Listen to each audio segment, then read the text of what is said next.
Yeah. YouTube here. Perfect. All right. Well, welcome back to Touches and Tomahawks. I am Adam Dorito, episode number 41, with Jaime Gallardo, who is a MARSOC EOD tech, and he now actually gives a shit about troops getting out and worrying about their finances. And if anyone who's been in the military knows that it's not a good idea to buy a Camaro at 20% interest, it's probably Jaime. Jaime, Mhm. welcome to the show. Hey, man. Thank you for having me. Stoked to be here. Stoked to be here. Dude, so tell me about your career, your life. What inspired you to join the military? You have a fascinating story because you're from Colombia, right?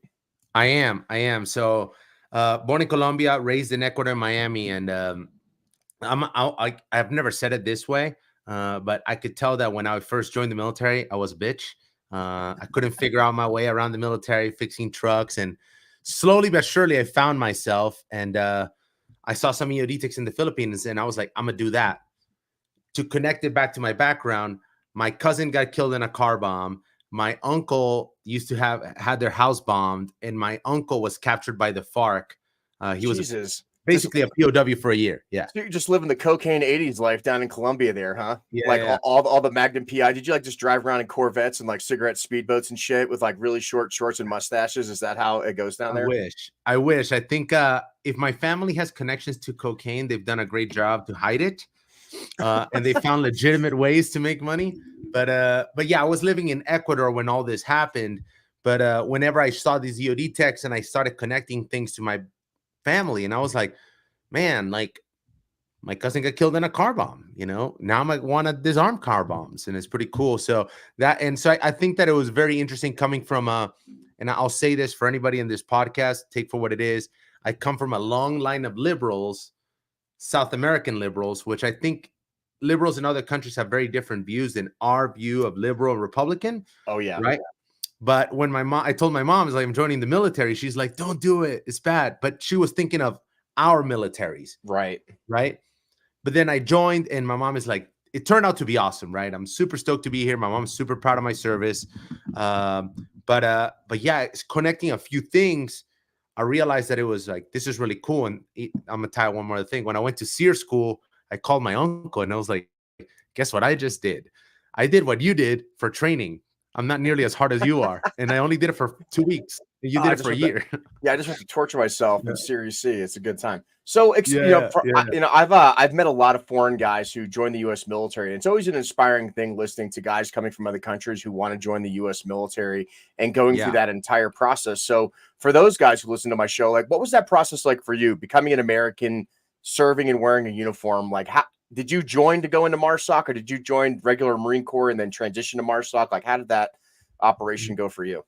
Dude, I had no idea what I was signing up for. I sounds about right.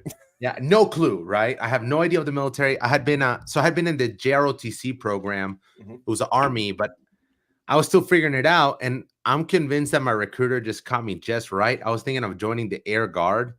And I go to Ecuador on vacation, come back, and the recruiter's like, do you want to join the Marine Corps? And I was like, what's the Marine Corps? What's the Marine Corps?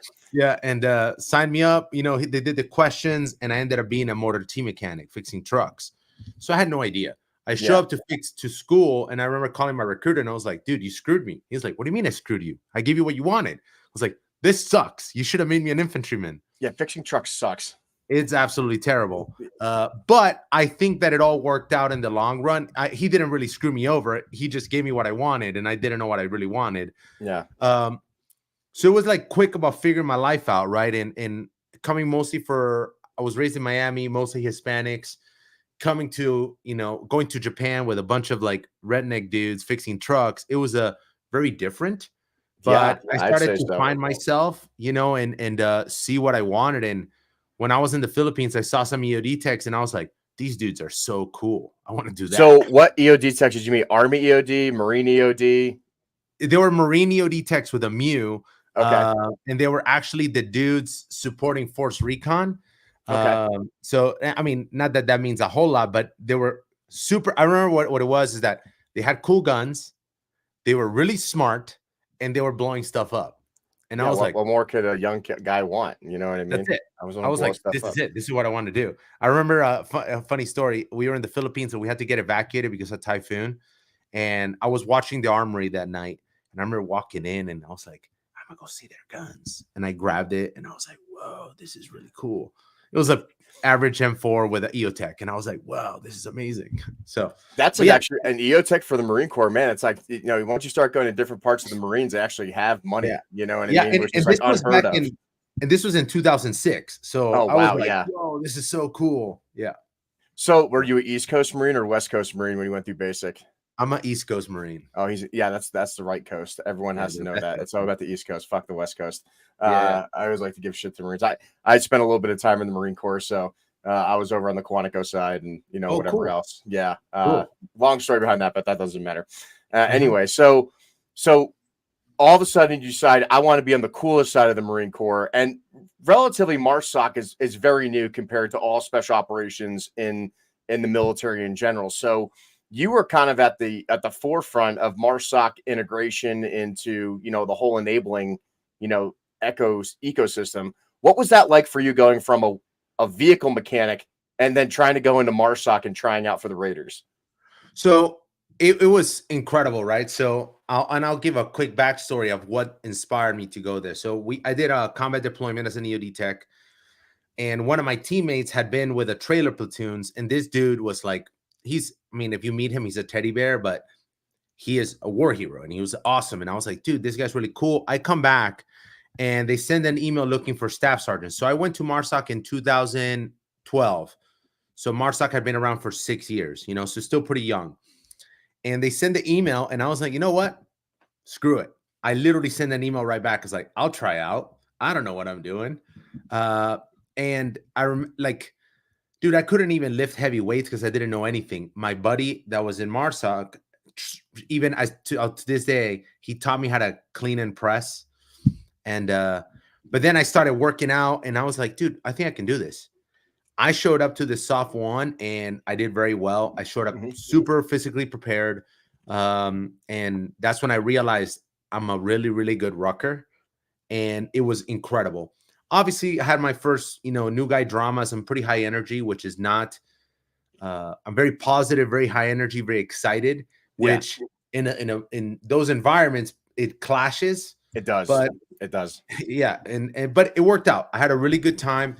I think that the biggest thing that as a MARSOC EOD tech at 6 years in, we were still saying basically like hold the line, right? We're good, we're respected, they want us here, keep doing that, right?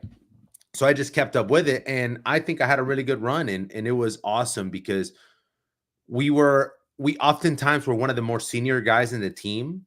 Yep. So, again, I'm not going to say that we don't have any CSO duties, and this is my take, right? We're like, I always see us as plug fillers. I always picture like a ship sinking and the water sink coming in and we just start plugging holes. It's like, what do you need done? Oh, you need that done? I'll do that. Oh, you need that done? I could do that. So it was really cool to develop into somebody that was useful in a team that had a unique skill, but they can be counted on to do just about anything, And yeah, no, for sure. That's pretty much been our legacy. Like there's been guys that have been team chiefs. There's been guys that have been this with the snipers, ton of things. And that's kind of the EOD text is like, we do this, but what else you need done? We can probably do it. Yeah, I definitely think that's a unique capability that you don't see a lot, even on the SF side. Like basically the 18 Charlies are the demo guys, and they kind of stick to that, that lane. Can they integrate as part of an ODA? Can they go around and kick in doors if they have to do kinetic stuff? Yeah, for sure. But I definitely think it's unique that you're seeing like an EOD tech attached to, a MARSOC team in a Raider group, and then you're actually filling in the other slots because, like I said, you're not always defusing bombs and stuff, right? So yeah, that's super cool that you have that type of enabling capability. So what was your experience like in MARSOC? Like, tell me about your deployments, tell me about your experience on that front end. Where were you assigned? Yeah. So my first deployment in MARSOC was this super tough deployment in Kajaki because we had a pool and there was nothing to do because it was at the end. We did close to nothing. We ended up leaving early. So, it was a quiet deployment, right? And I remember having a conversation with a buddy of mine that ended up going to DevGru, and it was just like, it sucks that we missed out on doing the MARSOC war fighting. Right. But like everything that is war fighting is like, it's really cool until somebody doesn't have legs attached. Exactly. Yeah, it's So really it's cool like, until bad things happen. right. So we took it for what it was. I left with high spirits. And just by circumstance, I went to that deployment without a workup. They were just like, you're Just going. walked right in there. Yeah, because we had a guy get fired. So they were like, you're going. And I was like, going where? What do I do? I've been here for 2 weeks. It wasn't 2 weeks. It was 6 months. But I went to deployment. It was awesome. I came back from that deployment. I did like the PME. And then my boss calls me. He's like, can you deploy again? And I'm like, yeah. Where are we going? It was like the Pacific. So I met my team. So my first team, I met him in Afghanistan. Second team, I met him at the evaluation exercise and went right to the Pacific, which, you know, the Green Berets are used to, the ODAs are used to, the J sets. MARSOC still didn't like him, hadn't figured themselves out. Right. But man, I went to the Maldives. I went to Malaysia. I was in Guam. We had, in my opinion, a phenomenal J set, right? Being in the Maldives was incredible. I couldn't have like I think that trip would have probably costed me $50,000. Yeah, you're just doing Jason Bourne shit. So like, were you out there with first group? Is that who you were assigned to out there? No. We went, MARSOC was on their own. We were also doing the Pacific. So we went with our fraction of our team to the Maldives. We're actually supposed to be there with SEALs. But the SEALs went home early, which is whatever. We got to enjoy the beaches. It was awesome. Yeah, and I think it's also an understatement because I'm assigned to Indo-PACOM too. Like I work civil affairs, and that's kind of my area of responsibility now. And it's definitely a completely unique area compared to CENTCOM, which is where I was on my combat deployment, right? Like it's a completely different environment, different people, and whether it's vegetation or just the people, how they act, the threat actors out there, it's a completely different environment. And it's really tough because you're dealing with like a lot of Chinese influence out there. And you're dealing with a lot more Russian integration, right? Which is the complete opposite of everything we've been used to for the last 20 years, right? Yeah. And we were still just training those partner countries. Yep. But you know, as we grow and we mature, the joke that I say to people is that all these JSITs are irrelevant until Ukraine happens. For the last 20 years, right? For the last 20 years, the 10th group guys are like, oh, I'm just going to Ukraine. I'm going to have fun in Kiev. And then wham, validated overnight. So that's the way that I take it. All our trips, you know, did we party a lot? Did we travel a lot? Sure. But at some point in life, our trips are going to get validated and it'll be fine. Right. So I try to, but it's hard to convey that to a really young guy. You know, it takes a lot of maturity to say, bro, it's just not your time. This is okay.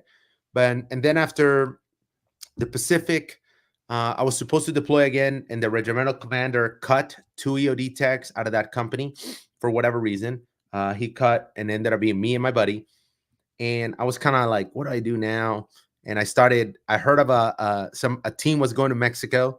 So I swindled my way into going to Mexico on a CNT for 2 months, training the Mexican Marines, which was incredible time.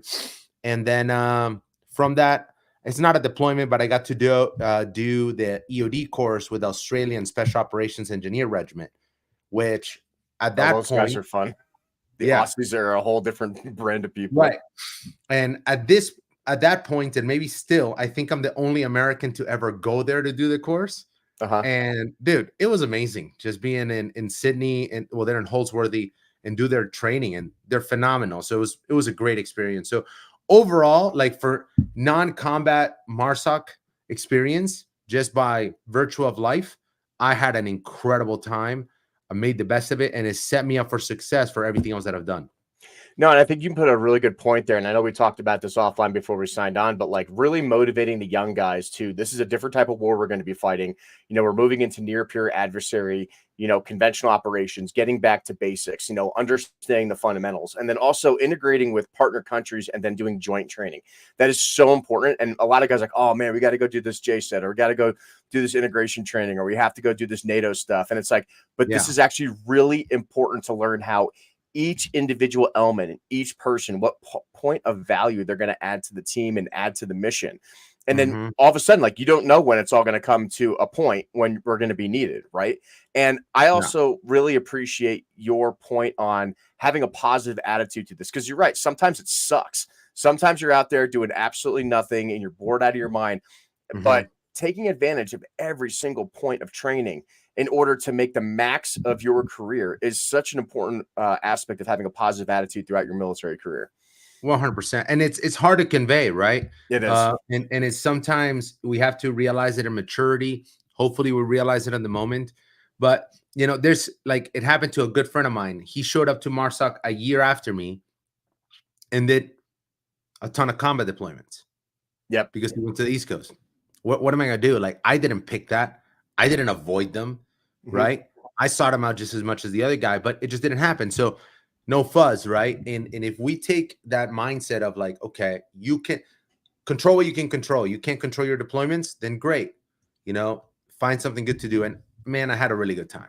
And some guys get stuck with chasing the dragon, right? They keep transferring units or moving to different areas and trying to attach onto something, and you're just going to drive yourself crazy doing that versus really relying on gaining that experience, getting that team fluidity, you know, and gaining that trust and teamwork building and stuff. And, you know, like I said, sometimes it happens, sometimes it doesn't, but don't think any less of yourself if it doesn't happen for you. It's not a big deal. Just make sure you're always taking care of your guys and you're always doing the right thing. I think that's definitely a good mindset to have.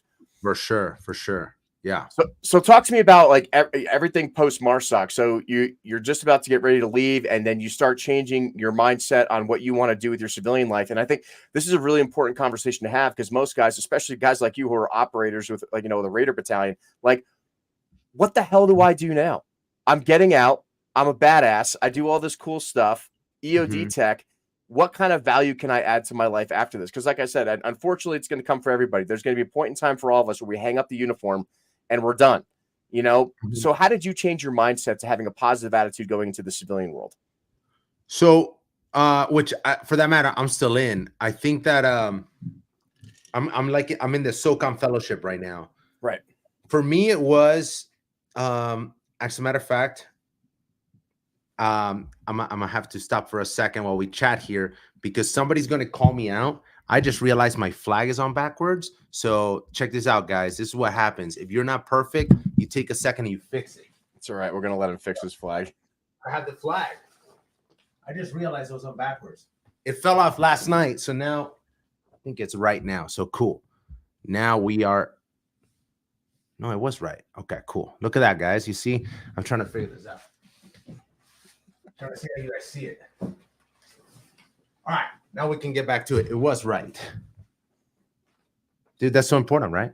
Dude, it was important. I don't know why. It was freaking me out. I was like, did I hang it right this time? Because it just fell off, so I had to fix it. So going back to this, the important stuff. Yeah, so talk about the SOCOM Fellowship. How did you get involved in that as an E8 and MARSOC? So SOCOM Fellowship is equivalent a skill bridge, but you can apply for it the same way, but just with SOCOM. As long as you've been in a SOCOM unit, as far as I understand. Okay? Once you're there, it's just a 6-month fellowship with a company that is already approved by SOCOM, right? So pretty much I would say anybody that's in SOCOM, look into it, do your 6 months, find a company you can grow. I will be putting my company on there, and I will also be going into SkillBridge to give service members an opportunity to get into the world of finance. So my transition into the world of finance in the civilian sector, it was all largely due to my second divorce. Dude, I was lost. I didn't know what I wanted to do. And I was like, you know what? I need to do something good with my life. I started the Financial Enabler, and it blew up. From that, I started meeting some very wealthy people, and I got involved in the world of finance. So I already had the mission that I wanted to see service members be wealthy, right? This is really important to me, right? And because I could talk about hours about how service members talk about money, think about money, act about money. And I want to change all that. And service members do not think about money in the right way. They're out doing hookers and blow and buying Camaros at 20% interest. And that is not the right mindset. That is not the right mindset, right? And so for me, when I started this fellowship, I reached out to a friend that I knew was signed up with them. They approved it. And now I get to do this full time. So what I do, I'm basically meet one-on-one with people. And if I'm too busy, I send them to a friend that can handle it. And we, so to speak, coach them through the process, right? And whatever people need, we can address it. Estate planning. Do you want to understand how you should invest in the market?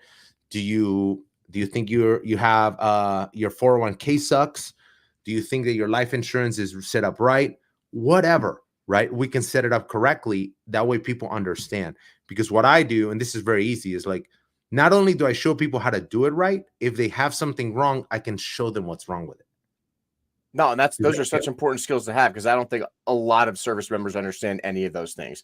You know, they go into this blended retirement system at a minimum, and then they're doing, you know, their TSP. But other than that, they're not thinking about money. They're not thinking post-service. They think this stuff's going to last forever. And I think this is such a critical, important thing, especially for like millennials and especially younger generations. I lived through the financial crisis in 2008. I saw my boomer parents elect a bunch of politicians that completely destroyed our financial system. And you can't be relying on Social Security or all these other broken government programs. You have to rely on yourself and taking responsibility of your finances. Right. And you know, I'm gonna call out, if you feel called out about this, then suck it up. Maybe not you, but the audience, right? Please lay it out. I hate when service members say, oh, it's because the military has bad systems. Oh, it's because they don't provide any education. Oh, it's because TRS sucks. And I'm like, sure. But then in that case, how did you get into bodybuilding? Right. You just looked it up. You figured it out. So, how did you pick up a hobby? And all of a sudden you're really good at archery? Because you cared. It's because you cared. So the problem is that it is much easier to take a victim approach and say, oh, the military didn't give me X. Instead of saying, great.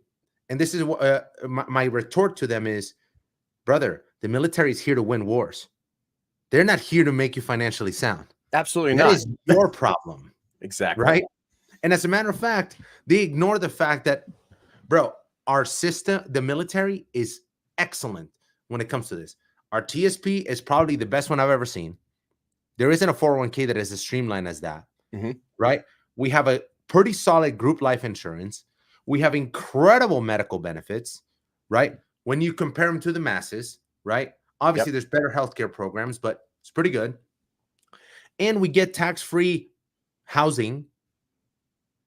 There's countless benefits. But if you take the victim approach, then you're going to find like, oh, we don't get paid enough.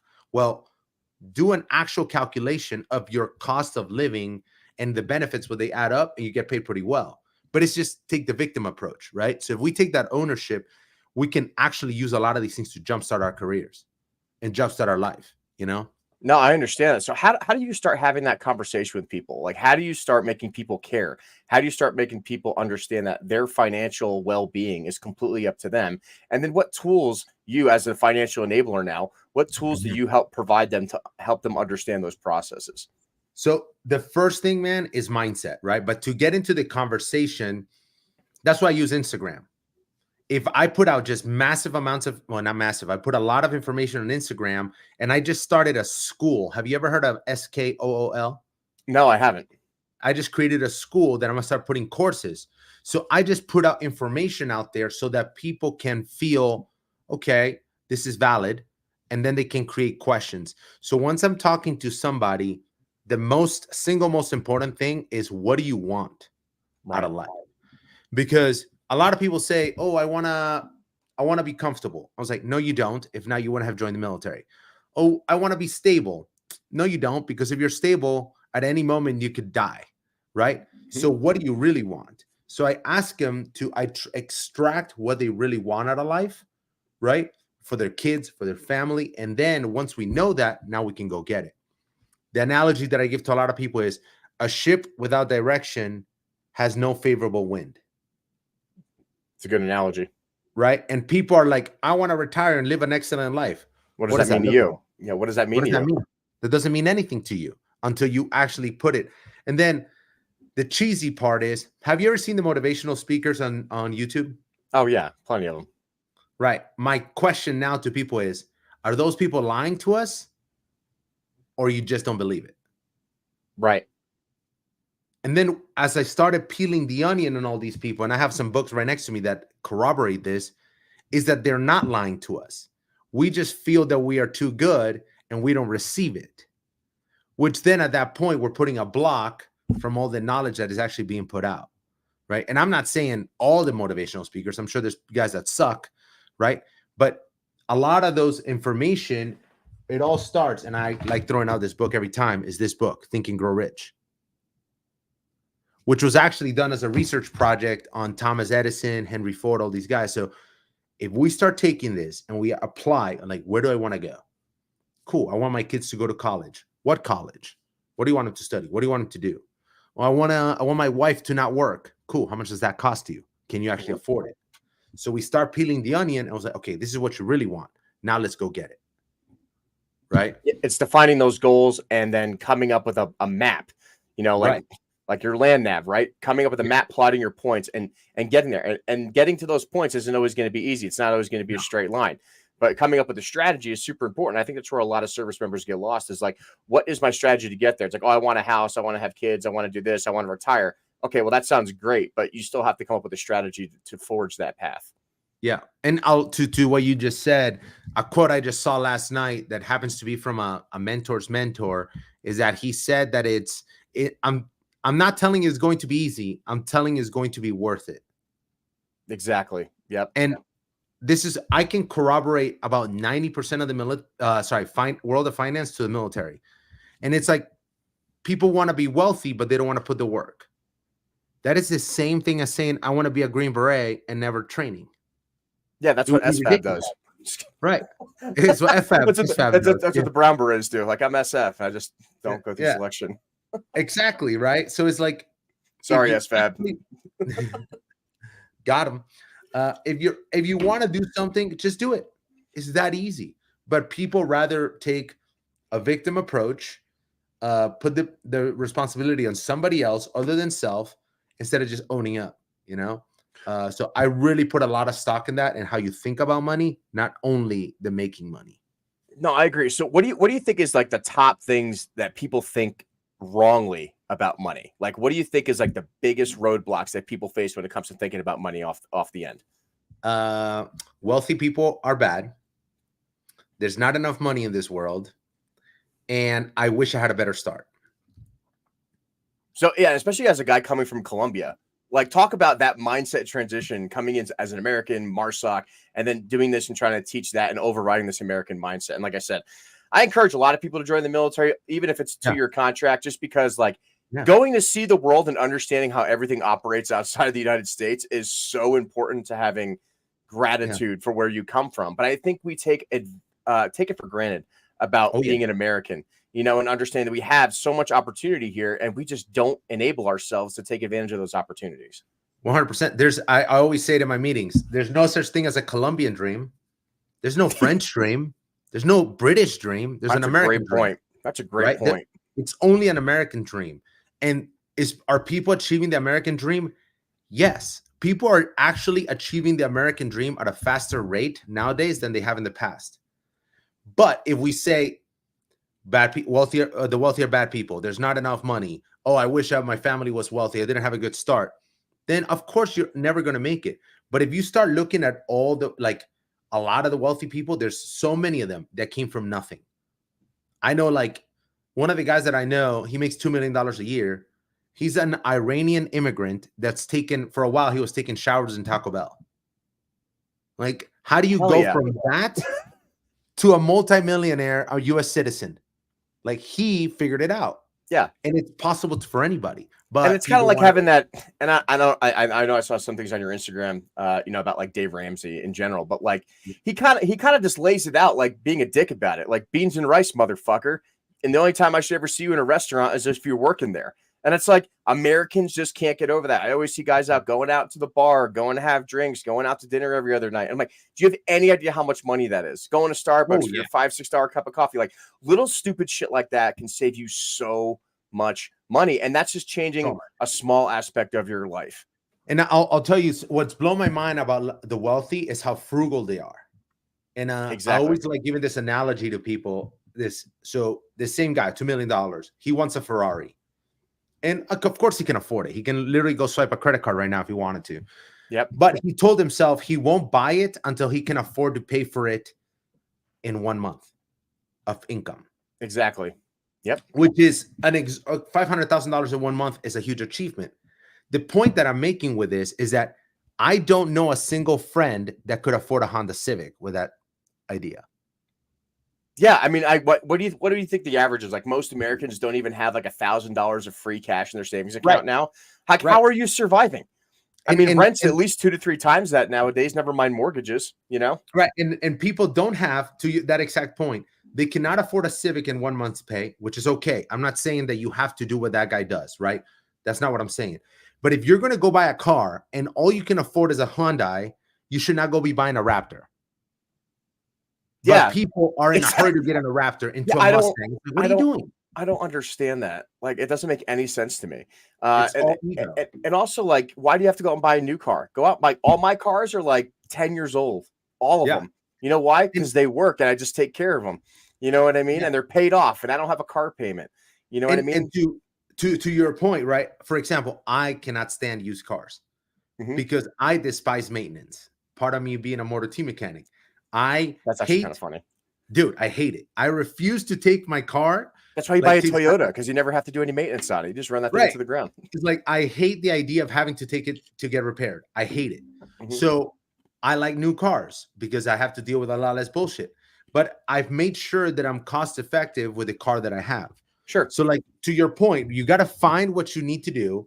You got to put it within your cash flow and be like, okay, all right, I can afford, I should probably get a Hyundai, but I really want a Raptor. Maybe I should just go get in, I don't know, a Tacoma, whatever. And a Tacoma is great, but people end up with these massive trucks, right? They're so wasting, and you're wasting gas because you're 100% not using that truck for what you think you're using it for. So it's like, find a way. If we are constantly looking at cutting little bits, it's going to pay off, right? So the coffee thing is a great one that people always say, don't go buy lattes, right? And there's pros and cons. If you enjoy it, go do it. But dude, there was a phase in my life that I was going to drink a latte every day on the way to work. That was my thing. $5. And then I was like, you know what? I'm going to buy a Breville. $400 Breville. I haven't gone to, I don't have to go get lattes anymore. I'm making my home. But it's like, I gave something up to save some cost over time. Yeah. Which is totally worth it. And I encourage everybody, look at the things that you have. And most of us have too much, especially service. I do not know any other group of people that has a garage full of crap that you're never going to use. Exactly. Yeah. I think the minimalist mindset is such a good thing. I mean, I'm guilty of that myself. I mean, I have equipment and shit from all over the years. And like over the years, I've started to get rid of it and really dwindle down what I don't need. Like it's okay to live a minimalist mindset. You know, you don't need all this stuff. That doesn't exemplify wealth. That exemplifies you just wasting, space in your house, basically. And I'm not saying anybody should live like a monk, right? Like, enjoy your life. But if you started cutting back little bits, all of a sudden it's going to pay off in the long run, right? And I really encourage that to people. I've seen, I'll tell you something that like blew my mind. I started tracking my macros. Yeah. Turns out I needed to eat a lot less. My girlfriend was like, we are saving a ton of money on food. You cannot go back to eating the way you used to. It blew our mind.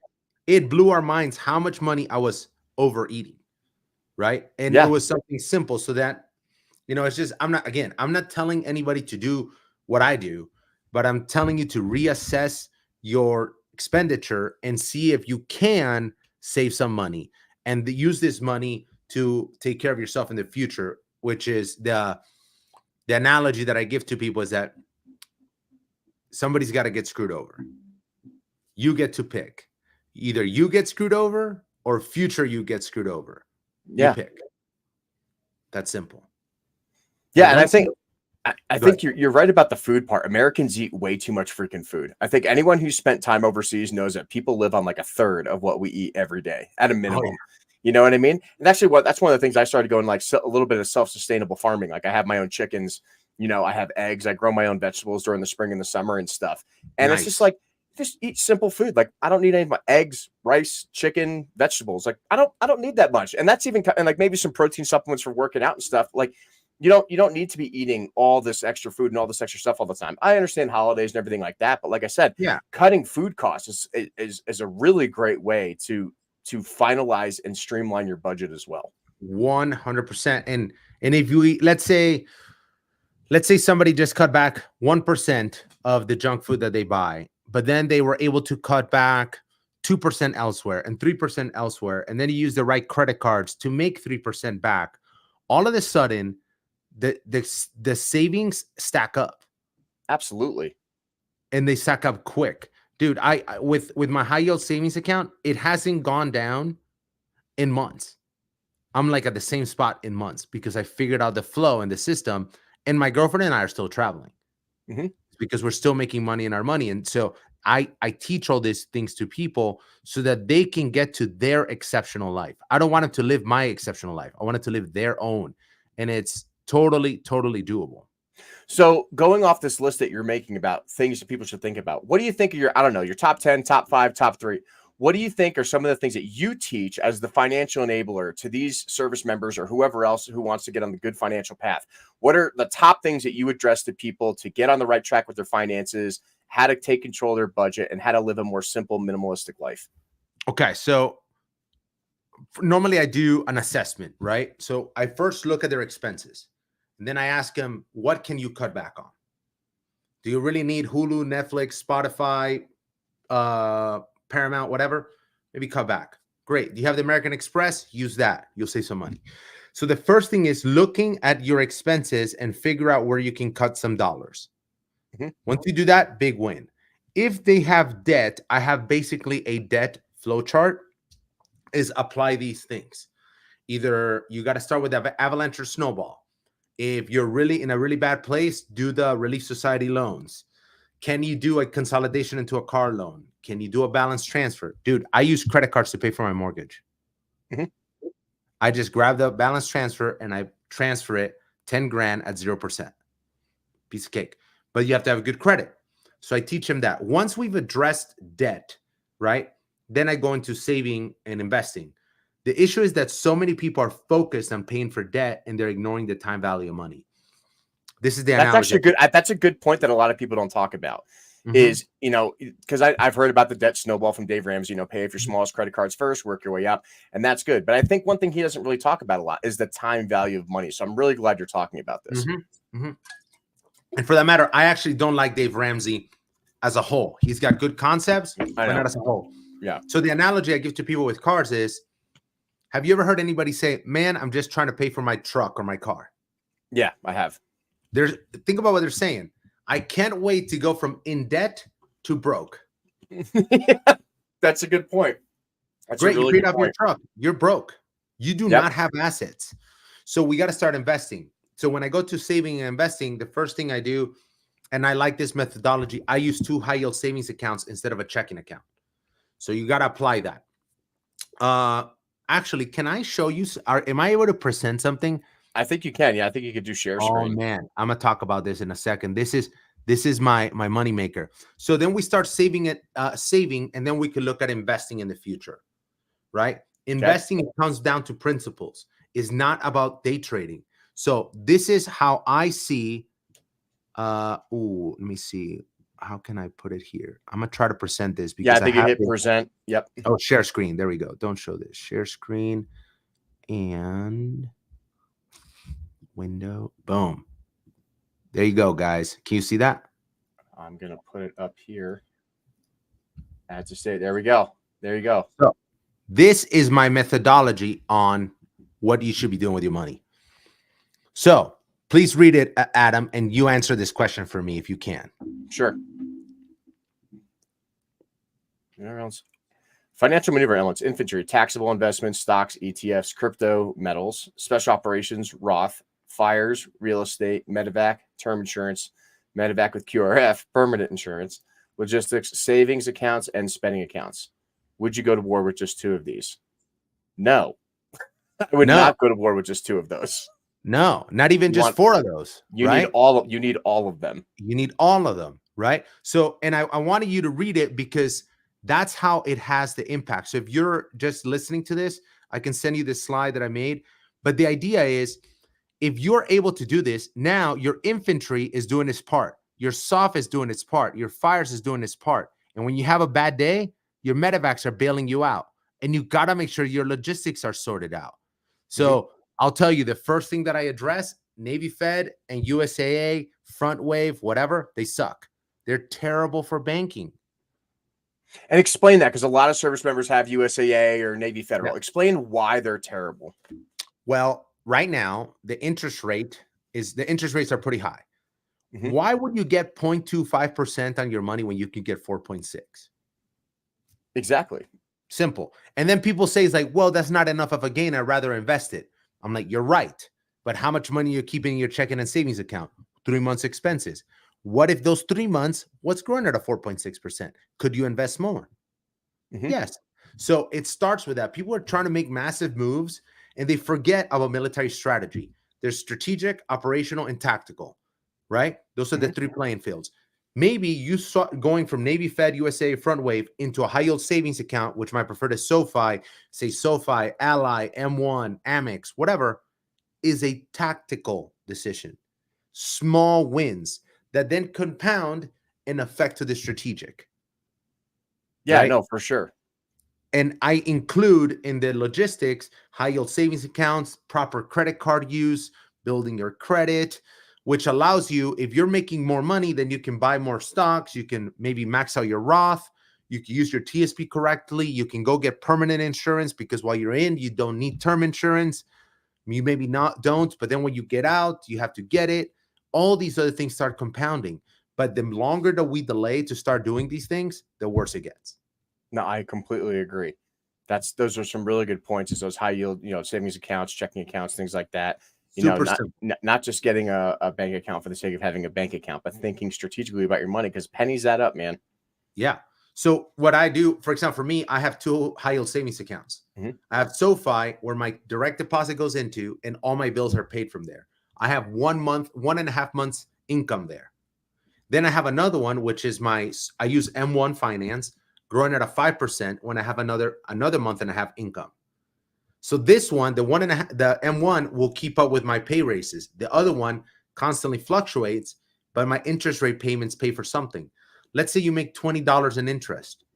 People are like, well, that doesn't matter. Okay, then don't complain about the price of gas. Yeah. $20 is $20. $20 is $20, right? That is a third of a tank in a truck, a quarter of a tank. That's a lot of money. So started compounding, right? So I start with that. I got to fix the high yield savings accounts. Got to get them started saving money. Are you an E7? You said? No, I am not. Okay. I'm an E5. Long story behind that. I would love to hear it someday. So if you're an E7 and you are E7 or E9 3.9 and you have Navy Fed and you have a car loan, you should be in the senior enlisted program. They give a 1% discount. So what I start doing is I start increasing their savings rates, and then I start improving their spending rates, which with the good credit cards, you can make money. All of a sudden, you have a ton of money to invest, and we can start building our life of our dreams. Yeah, and those are just simple life changes you can make that requires zero effort, right? Easy peasy. Easy peasy. So what's your next step of advice after that? So solidifying your banking, your checking, looking for those high yield savings accounts, kind of solidifying, 1 to 1.5 a month of expenses split between those accounts. So where do you go from there? From there, I start looking at taxes. So the proper ratios, it comes down to, so for example, TSP, I am a big fan of just 5%. Get your matching. Allocate it correctly, preferably not in the life cycle funds. So if you're using a life cycle, don't do that. Reach out to me and I'll explain why. Once we put 5% into TSP, now we can start looking in proper ratios of the Roth IRA, life insurance, and a brokerage, in whichever one. Different people require different ratios. At different ages, it'll start tilting more one way. But all three of those increase the odds of savings and taxes, right? So if you max out your $7,000 into your Roth IRA, excellent. Then what? Your brokerage and life insurance. What ratio is your personal decision. But it comes down to, do you want to pay taxes? No. Okay. Do you think you're going to have a heart attack, stroke, or cancer? Yes. Okay. Do you think that you're going to outlive your investment? Maybe. So now we got to have the proper ratios. And then we got to protect from what is called sequence of return risk, which is when you withdraw money when the market is down. So let's say the stock market drops 20% and you pull 5%. Now you're 25% down. You would actually need 30% increase to recover your money. So think about this. Every single person that had money in the S&P in 2002 did not make their money back at the end of 2003. Yes. And if you withdrew, is even worse. So how do you protect from that? That's where life insurance come in. So the problem is, and this is my gripe, there's a lot of financial advisors that knock on life insurance. There's a lot of life insurance nerds that knock on investments. And I think they're both wrong. I stick to, there's this author I really like. He's a CPA. He's worked a lot with former Comptroller General. And it's like, have the right ratios of everything. And the older you get, it has to go one way or another. Right. And with that, now you're guaranteed. I'll tell you right now, I'll never again pay taxes on my investments. I'm 39 years old. Never again. That's awesome. And that's what I want to get people to do. How do you pay nothing in taxes? Because this is my theory. Again, hot take. I think the IRS code is great. Yeah. No, if you know how to use it. You know how to use it. Right? They literally, I always think of me with the IRS code like an E3 with uniform rules. I know it better than you. I know how to break the rule. Well, it's kind of funny because it's like Donald Trump pointed that out. Like, oh, this Donald Trump doesn't pay taxes. Like, yeah, because I know the rules better than you do. That's it. You know what I mean?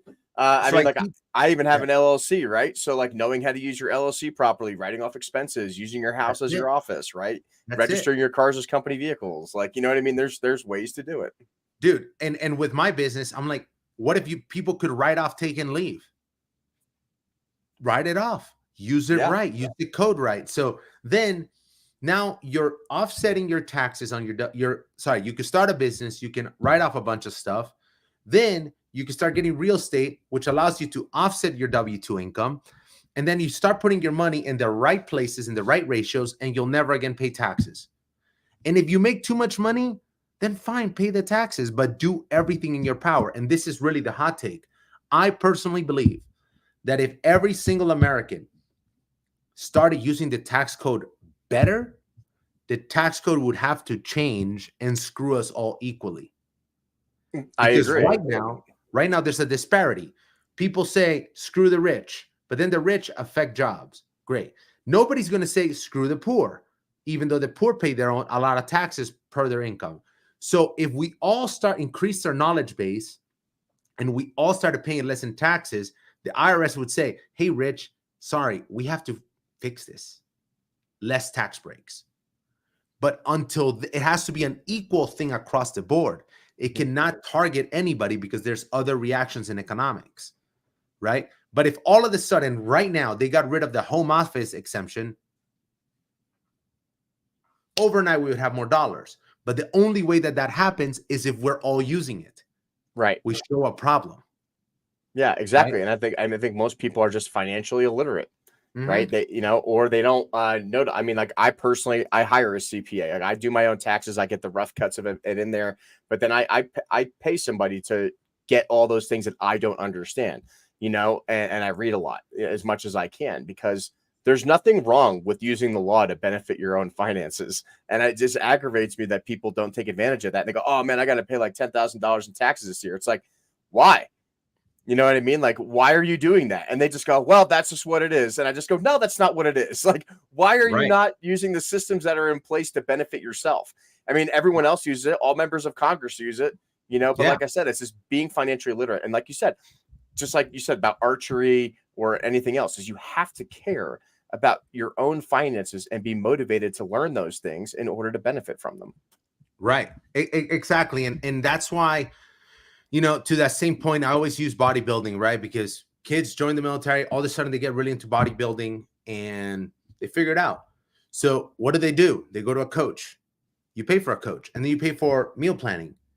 What if you found somebody that could teach you finance? Yeah. It gets even better. What if you can find somebody that teach you finance that was an expert and you didn't have to pay them because they found a way to get companies to pay him? Exactly. Boom. Now we're winning. Everybody's winning. And that's what I created here. And I've started mentoring people to reach more people, but nobody has to pay us because there's ways. I found a way, and now I can help more people.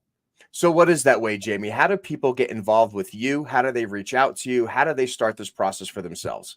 So if they want to reach out, the best thing is Instagram, LinkedIn, actually Instagram is the best way, is a financial period enabler. I have a YouTube channel also. It's still growing. I haven't put in as much effort into it. And the LinkedIn is under my name, Jaime Gallardo. So look me up, shoot me a DM, and I'm here to help, man. And if I can't help, I know somebody has a resource. Like, I'll give you another one that I just love. Go get a trust. I don't need a trust. Great. Then Yes, are you happy with the government taking a lawyer taking 8% of your money? No, you're not. Go get a trust. It's $1,000. Just go do it. You'll be fine. So I connect people to that. I have access to law firms. If you, for example, you have a CPA, if you ever want to talk to a tax strategist, I have those people too. I have all kinds of resources, but I plug them in to make sure that they're aligned and they can help more people. No, that's awesome, man. I mean, like, heck, I might even reach out to you and start refining the stuff that I don't know, because like I said, as you get older, like I'm 37, going to be 37 in October, right? Like you're just at this point in your life where you're just like, yeah, I'm okay, but I can be better. You know what I mean? I totally with you. And this is kind of how I see it. Again, I love analogies. The space shuttle on the way to the moon was out of course for 90% of the trip, but they still hit the moon. So it was constant corrections. So if we say we're good, that is just, we're egotistical. Right. So if we get somebody to look at us, look at our money or our problem, or our relationship, what is going to happen? You're either going to get a pat in the back, or you're going to get an idea that could give you a course correction. Either way is a good thing. I completely agree. And there's no better time to start than now. Like, why are you going to wait till next week? Why are you going to, you could have started last week. It's like working out, right? The only way you're going to get better at running is start running today. The only way you're going to get better at lifting is start doing those push-ups right now, right? You can't sit around and wait. And man, I would encourage, like, the government is not going to save you, people. Okay. No. Don't rely on them to do anything, especially with the amount of debt that we're racking up with all these crazy ass wars overseas, and all this political nonsense going on. I mean, what did we just waste? $280 million with a floating bridge to Gaza. And that was your tax dollars. They just pissed away doing absolutely nothing. And funny thing about that, I don't think most people know this, but people ask, well, where did that money come from? Oh, it came from the DOD budget. Actually, where that came from was Indo-PACOM. It came from my AOR. So they shut down civil affairs enabling missions in Indo-PACOM and stopped sending people out on Navy ships and stopped sending out people on helicopters to go do this like really important work, to go fund something that completely failed catastrophically. 100%. Right? So don't rely on the government to save your money or your social security check or whatever else it is. Like, take responsibility now, because you don't want to make the same mistakes our parents made, right? Like my parents were a bunch of, I mean, I love my parents, but they're a bunch of boomer hippies, right? They're like, oh, it is what it is, man. This is just life. No, you know what I mean? Like, there's nothing wrong with taking responsibility now, because how are we going to make a better world for our kids if our finances are all screwed up? You know what I mean? Like, you can't do it, right? We don't want to grow up as hard as we had to when we were kids and just living paycheck to paycheck. We don't have to do that. And there's no better time to start becoming more financially solvent than doing that now. 100%. Do you mind if I give a hot take that may boo me here? No, please go ahead. Get booed.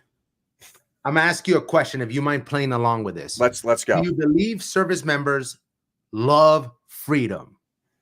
I do. You do. Do you believe Americans love freedom? Some of them do. Okay. I agree. Can you truly be free when you depend on a government for your paycheck and medical care? Absolutely not.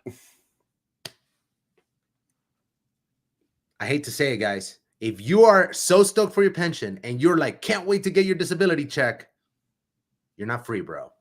Yeah. And then you're just relying on the government. Like, and it's sad, man, because you see a lot of those people who just, and they live off those disability checks, and they're, oh, I had too many jumps, or I fell off a truck, or whatever else. I'm going to load off my $2,000 a month from the government. But like, you're not helping yourself, and you're becoming dependent on a broken system as it is. That money is just fiat currency at this point. It's not real.